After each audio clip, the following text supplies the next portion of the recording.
Hello and welcome back to Strange Antiquities. Today I'm going to see if I can get ending number 8. I'm going to load a previous save for day 18. When I played through this game the first time, I got ending number 7 because I had given the Abrasive Mether to Verona and I met Eli at the pit and I gave him the Nalian casket. But today, instead of giving him the Nalian casket, I am going to give him the Wyxic cord. I think that's what makes the difference in the ending. So let's see what happens. Eli says the museum was ransacked. I went looking for my brother, but he's nowhere to be found. Good news is they didn't find what they're looking for, right? Because he grabbed the Nalian casket. I moved the casket and hid it in one of the Strange Antiquities vaults. Now we're going to find it by using a Carrick's candle and the shadow anchor and this, I think it's a witch's finger or something. I haven't identified it yet in this timeline, but I have more to repair. I've left instructions in the desk drawer. Okay. So you go down here to the desk drawer, you get the instructions. It says you need a candle that gives off no light, an anchor that's never touched the ocean, and a finger but not of flesh. This is the candle, this is the anchor, and this is the finger.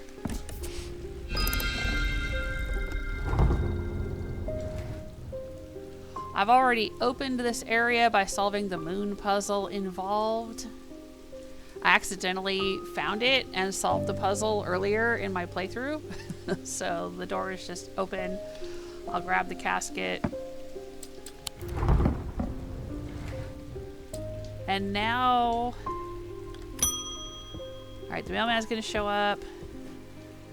The lake has turned black.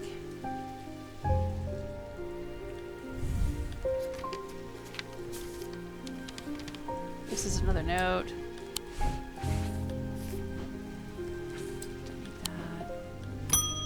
But Barton's going to show up and he's going to say, hey, I've discovered the missing piece of the puzzle.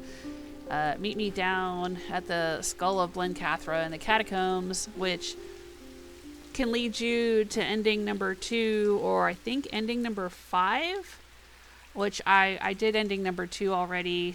That's on my YouTube channel. If you want to check that out, I have a Strange Antiquities playlist. I don't think I can get ending 5 though, because I didn't do what I needed to do earlier in the game. There was some kind of decision that happens, I think, like day 5 or something like that I didn't do correctly. So I won't be able to go for that ending. Alright, but Eli's going to show back up and he's going to say, hey, it's time to do this. Go meet me at the pit. Alright, I'll see you there. And the pit is right here, number 20. The sun is low in the sky as we arrive at the pit, casting a warm light across the treetops and the open fields. A solitary raven cries out from the tree line, and I look to the skies, but they are empty. The pit itself is an ominous sight that the otherwise serene atmosphere can do nothing to diminish. It is a scorched black hole, perhaps 5 meters in diameter, that has an unnatural look to it. This is a site of thaumic convergence. It is no simple thing to destroy an object of this kind. We need to set up opposing powers at opposing compass points, strength and weakness, light and darkness. And finally, we need the light of Fortune to bind them. Right, he'd given me this note about making a pillar of Calaris, a powerful blast of energy that can consume the darkness. Alright, so we need something to represent strength and weakness, light and darkness, and then Fortune's light in the center. For light, we need the sun bond with the warmth and light of the sun. That's this one right here. For darkness, I believe we need a Tenebran cloak that can create a sphere of enshrouding darkness. That's this one right here. So we have light and dark. Now we need strength and weakness. For For those, we need the Witherance and the Fortunance. Alright, and then we need the Light of Corchin, which I have not formally identified this object yet, but this is it here.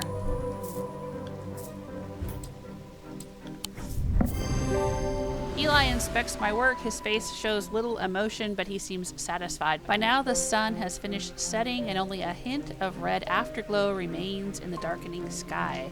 The raven croaks his mournful cry once again, but this time there is a reply, and then another. I look up and see several dark shapes circling above. Quickly now, they're here. I spin round to follow Eli's gaze, and my pulse quickens as I look out across the field. A large group of shadowy figures is walking steadily towards us. We can't see their faces at this distance in the low light, but I'd be willing to bet that every one of them has pools of midnight for eyes. In the sky above, the ravens continue to grow in number, and their caws and cries grow louder and louder.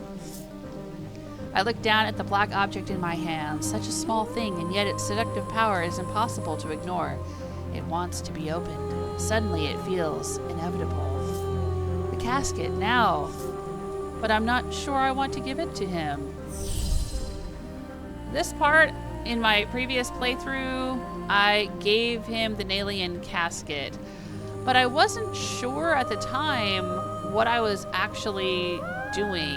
Like, I made the assumption that putting the casket here meant I was giving it to Eli, but with the option of the Wyxic cord, I thought, well, maybe that's what I'm supposed to do. These simple-looking items do not produce a Wyxic field. They cause a freezing effect in the body, earning them the nickname Medusa Stones. This effect is not permanent. So I thought, you know, there's the possibility of interpreting this as, oh, if I use the Wyxic cord, I'll freeze myself and then I won't open the casket or something like that. Like, I wasn't sure if the game was trying to say that, like, if I put the casket here, that meant I was opening it, right? Or does it mean that I'm giving it to Eli? Well, it means I'm giving it to Eli, but if you want to interpret it as, oh, I have to use the Wyxic cord because I don't want to open the Nalian casket, then you can put the Wyxic cord here and get ending number 8, and that's what I'm going to do this time. This is it right here.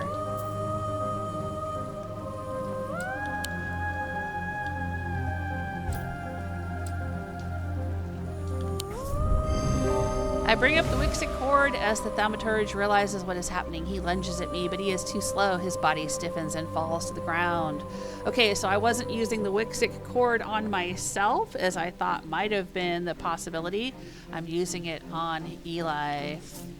I am surprisingly calm now that I have given in to the casket's dark power, but a raucous chorus of shrieks and cries breaks me from my reverie.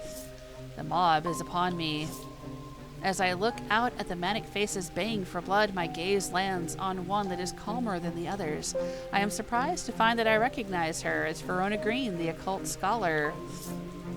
Wait, the apprentice begins to understand.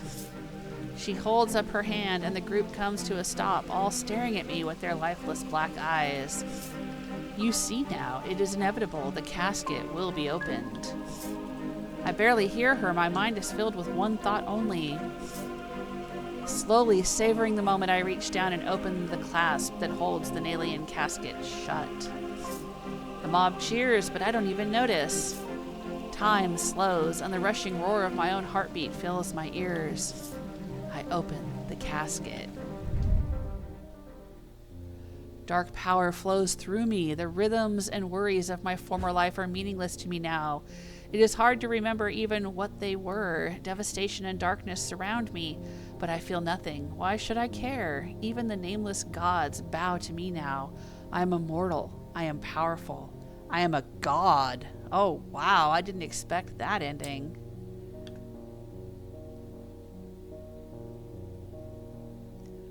Oh, everyone is cursed.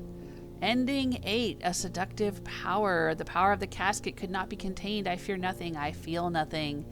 Eli White is cursed. Cursed when the casket was opened. He has black eyes. Verona Green remains under the spell of the casket. Rebecca Rose is cursed. She has black eyes. Barton Potter is cursed.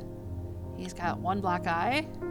Oh, Audrey Bell, deceased, failed to perform the sacrament, killed when the casket was opened. Bonnie Robertson, insane. Her thoughts are scattered. All right, so that's the same as other endings I've gotten. She doesn't get cursed? I guess because she wasn't present when I opened the casket. Francesca Robertson is alive and survived the devastation after the casket was opened, but she is a shell of her former self. Edmund Bishop read the signs and fled before the catastrophe struck. Wow. Jack Hungerford is insane. He never recovered. Thaddeus White is alive but ashamed of the part he played. Simone Green is alive but hiding out in the Wordsworth Library. Jupiter's alive, resilient and resourceful, surviving and thriving. Oh my gosh.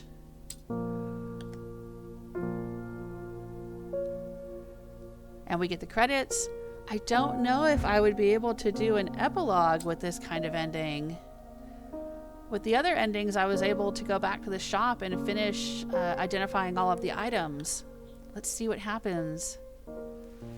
Day 19 epilogue. Oh, well, I guess I can still continue identifying items here.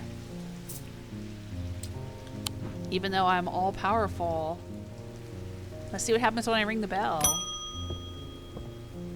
Oh, yep, I just get Tess Sherwood. My father is suffering from Morgan's insanity. Okay, well, I'm going to assume that this Day 19 epilogue rolls exactly the same as it did before, and it's just a way of allowing you to identify all of the objects. I've already done that, so I am not going to do it this time. If you enjoyed this video, let me know in the comments. Please leave a like or subscribe if you're so inclined. I especially want to thank my channel members. They help keep this channel going, and I appreciate it so much.